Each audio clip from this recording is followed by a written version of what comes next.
I forgot the circle. Share with your audience. Click this button to share.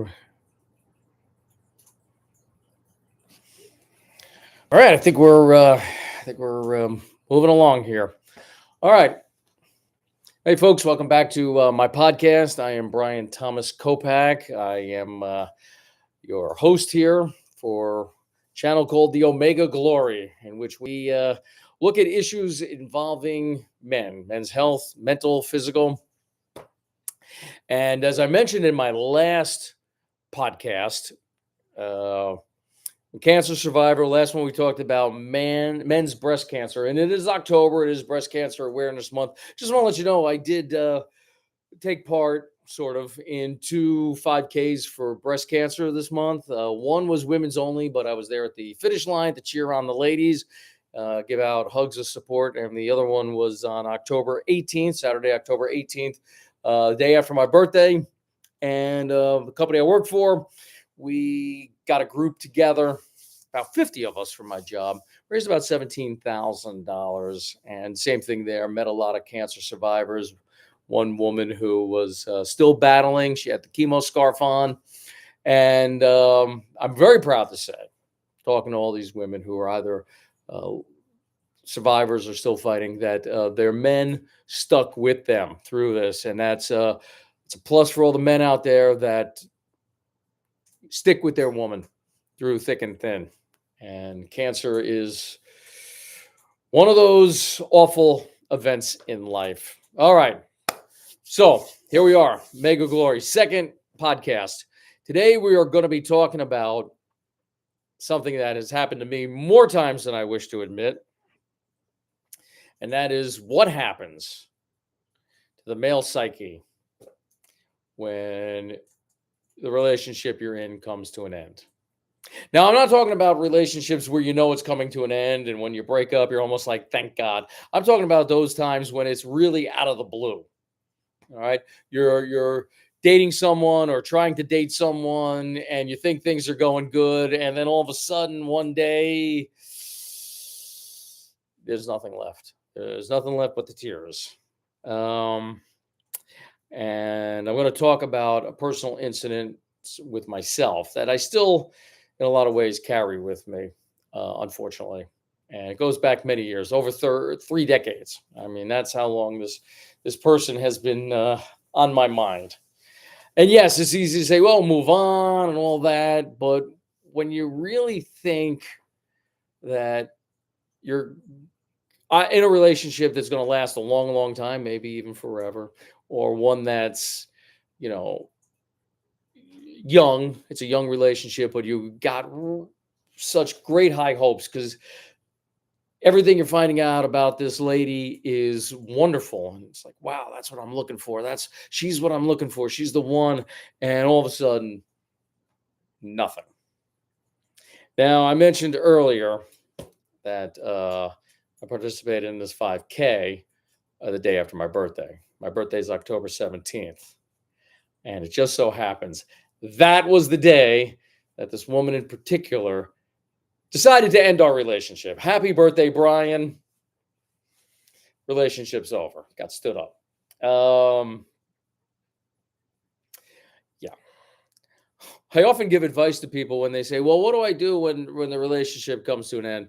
I say, well, just go to the bar and have a couple of drinks and forget about it. Just so happened that night, my birthday night, many, many years ago, we were going to meet up at the very bar we met at. So I was already there when she stood me up and never showed up for our date. And yeah, it was not a good birthday. Most birthdays for me aren't. That one was particularly bad. All right, so what happens usually to a man when the relationship comes to an unexpected end? Well, we run the gamut of emotions. We really do. Whether we want to show it, whether or not we want to admit it, but could be anywhere from shock. Hey, this was going great. What happened? Or denial. You keep saying, no. She's, something happened. She was washing her hair that night. That's why. And she'll come around. She'll change her mind. Um, yeah, that usually never happens. And then, of course, there's the feeling of rejection. And that has a whole nother gamut of emotions attached to it: sadness, anger, um, feelings of insecurity. What did I do wrong? And it really can lower one's self esteem and self worth. All right. So let me tell you about my personal experience. Maybe you can relate to some of this, maybe you can't. I will be, of course, changing the names to protect the innocent. But this is what ended up happening. So, and I'm going to admit in the first part, I was not a good guy. I was in a relationship at the time. The relationship had grown stagnant. And I probably should have either tried to make the relationship work again or just break it off altogether. And of course, I did neither. And I wasn't looking for anybody new. This young lady, we're just going to call her for the sake of this video. Her name is Sarah. Okay, it's not a real name, but again, we're changing the names to protect the innocent here. And so I'm out at a bar one night. I'm with some coworkers, just talking to them about work, nothing special. Well, Sarah comes walking by. And I actually had seen her earlier, and I got to tell you, she was a very attractive woman, in my opinion. And she walks by, looks me straight in the eyes, and says hello. And that's all it took. She broke the ice. And the guys I was with, they asked me, who is that? I said, I have no idea, but boy, do I want to find out. So Sarah's there with her friend Kathy. And, well, before the night was over, Sarah and I kissed. And that started. We exchanged phone numbers. This is long before internet, long before emails, long before cell phones, days of landline, the good old days of, can I have your number?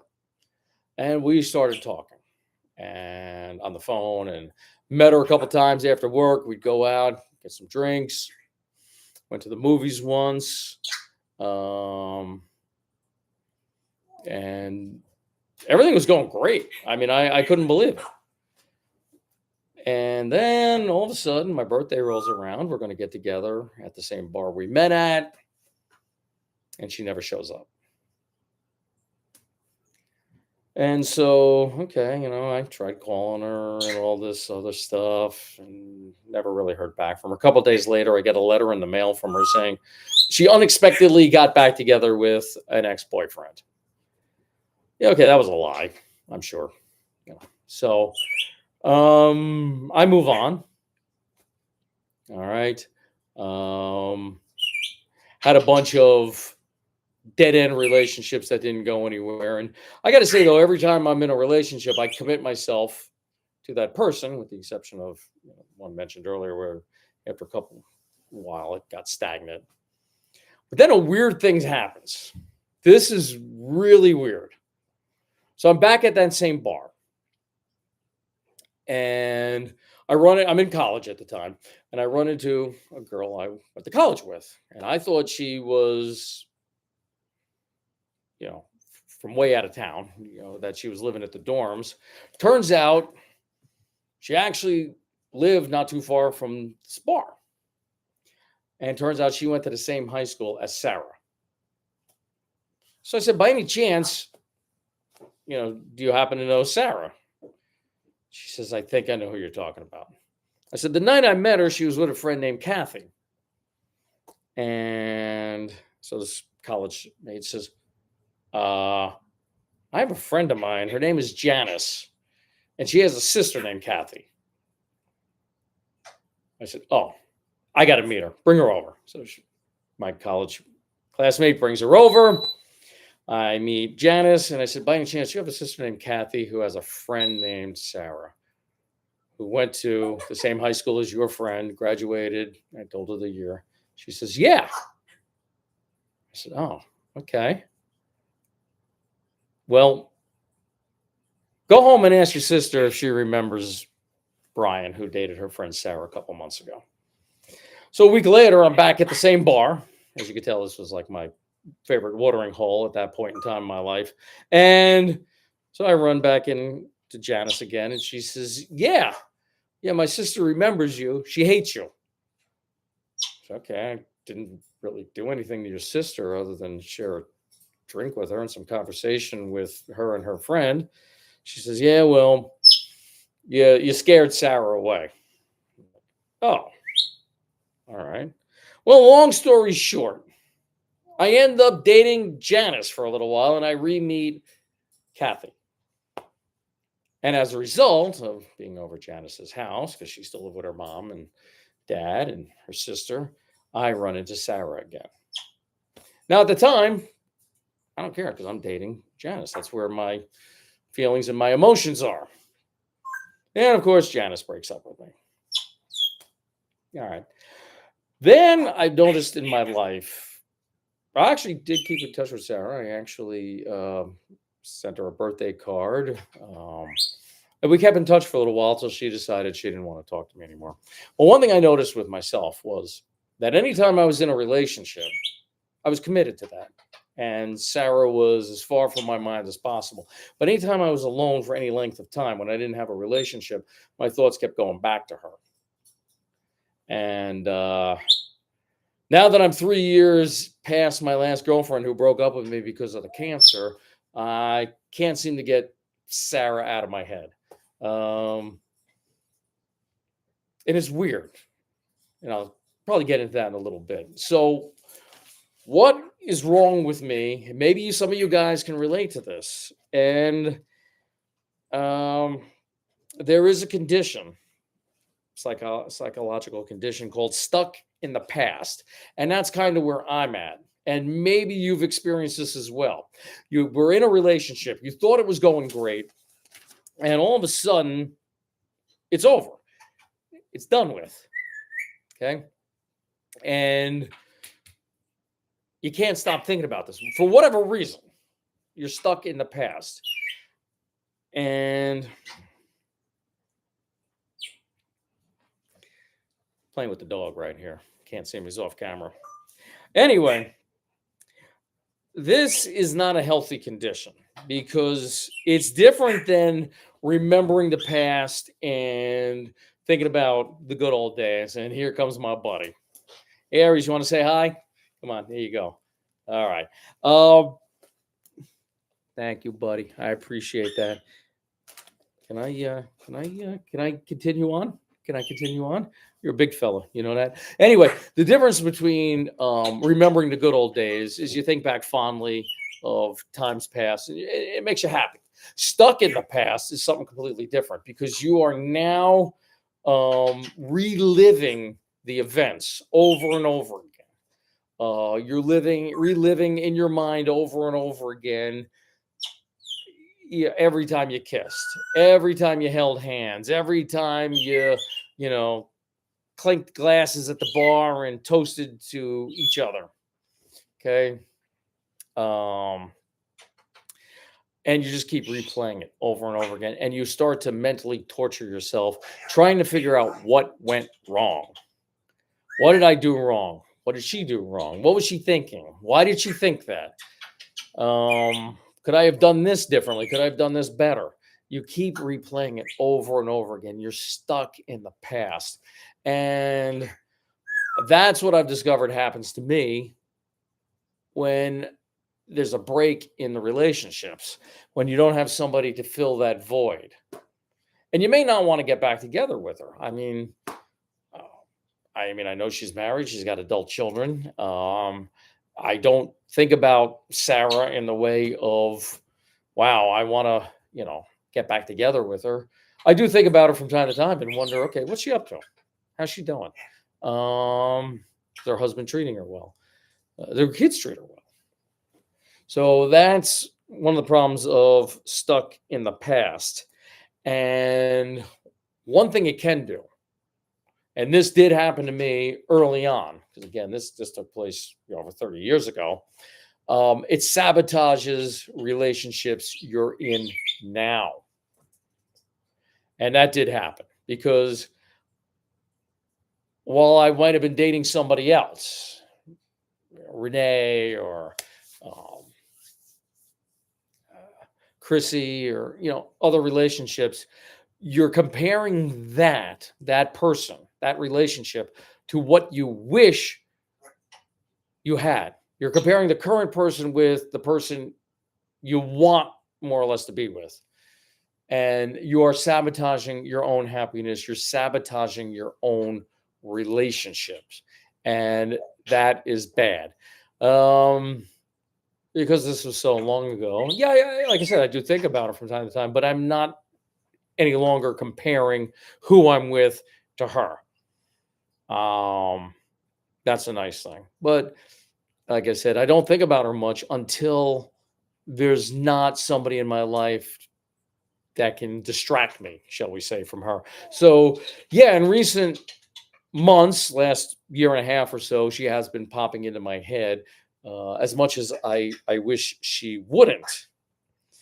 And again, you start thinking about not so much what was, you think about that. You think about all the times you spent together. Like the one time I remember at a bar and I got up and went over to the jukebox and, you know, put on Van Morrison's Brown Eyed Girl because she had brown eyes. And, I just remember looking into her eyes while enjoying a adult beverage. And you think about stuff like that, as well as what could have happened. And again, this is something I experienced more years ago than currently. Before I found out she was married, I kept thinking about what could be between her and I. The good news is because I dated Janice, I did end up becoming friends with Kathy, and I still do keep in touch with her, and that's a good thing, And no, I don't ask her to put in good words for me with Sarah. I don't do anything like that. In fact, she comes up very little in conversation, almost next to nothing. And because I no longer live in the New York, New Jersey area, I do write to Kathy on occasion, let her know what I'm up to and how things are going.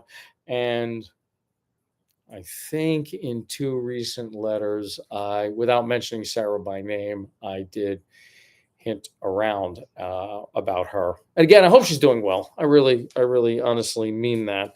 So with that said,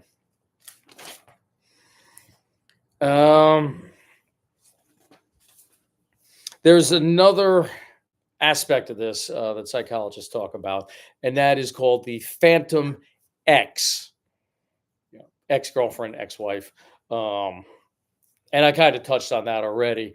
According to psychologists, that is when you just start almost fantasizing about the past relationship over and over again. And in some cases, you're just making stuff up.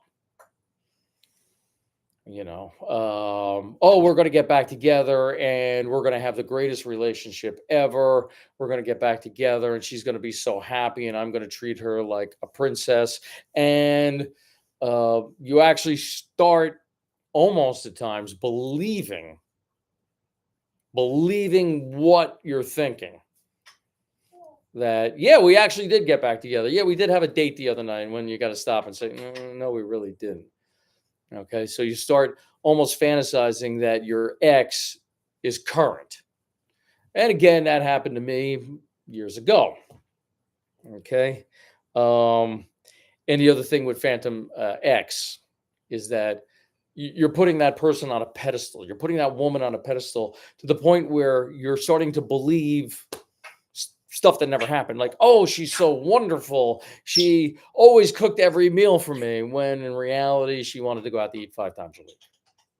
Oh, she's so wonderful. She did my laundry and it was always folded and put away in the drawer for me. It was great. And in reality, you were the one doing the laundry. So that actually can happen. All right. So that's phantom ex, kind of taking stuck in the past and adding a new reality that does not exist or did not exist. And that can be also very detrimental to a man's psyche. Another thing about with men, before I get on that, A study done in October of 2025, this very month, it came out, published earlier this month by Dr. Dina DiNardo. Dr. Dina, DENA, DiNardo, DINARDO. I am bad with names. I hope I admit that.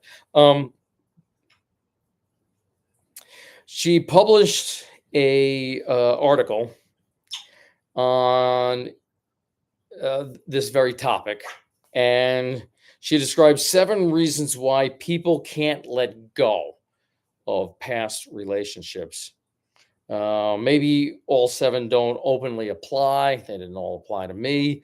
But let's take a look at some of them. 1, the past. Why do we dwell on it?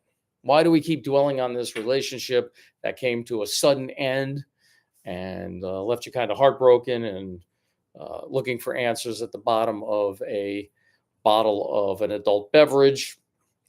The past can make you feel safe. Makes you feel safer than the future. That's very true for me. I fear more what might happen tomorrow than be upset about what happened yesterday. We have a tendency, or at least myself, and apparently other people as well. We have a tendency of fearing the unknown, but the past we could be safe.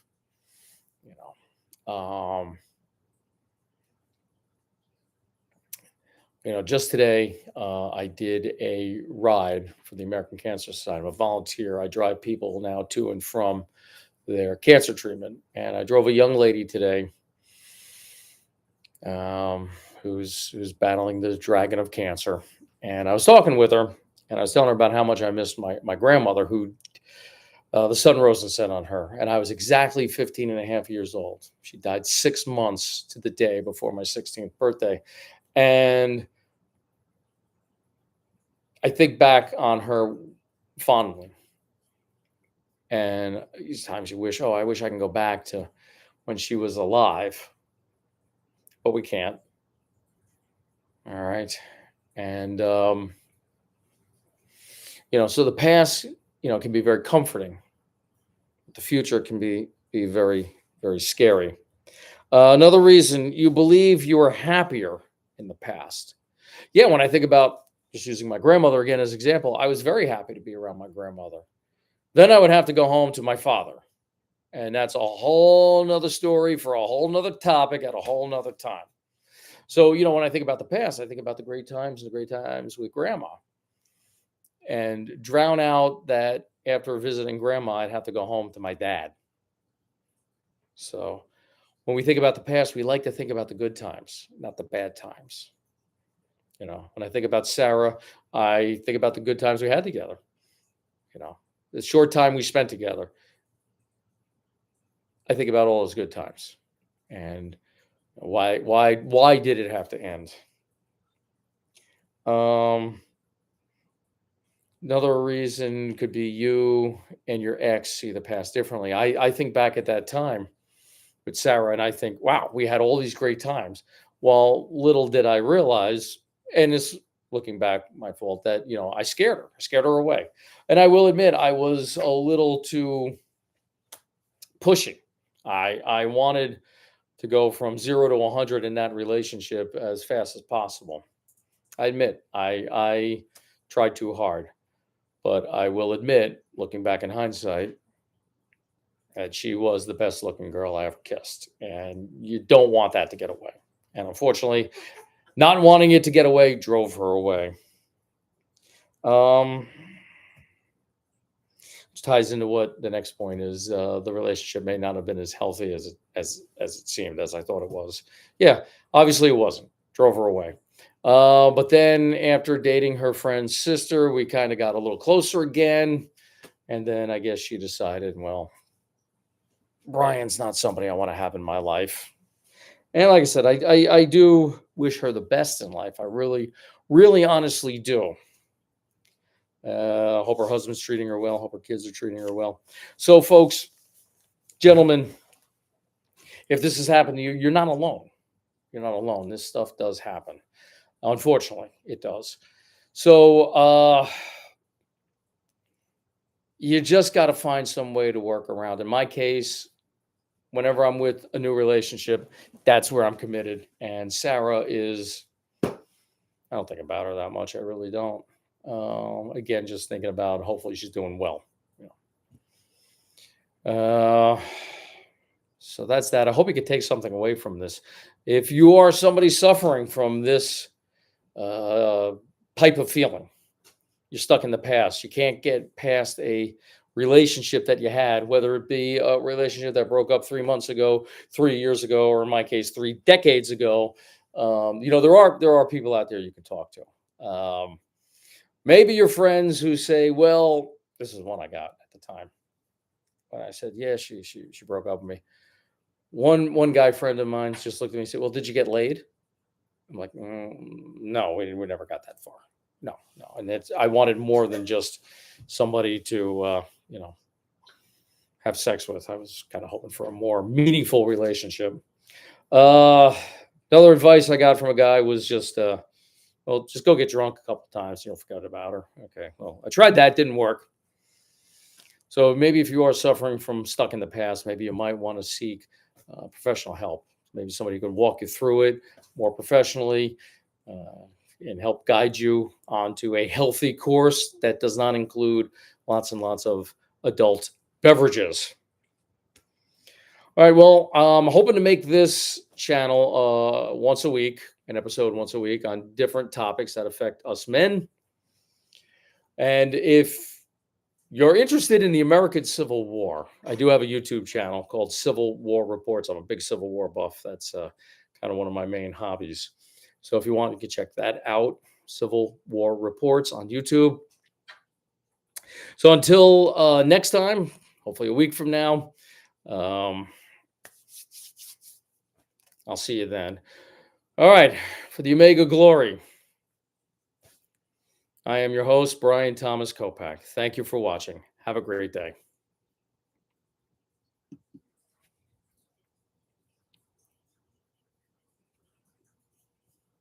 I'm going to end this now, Crystal.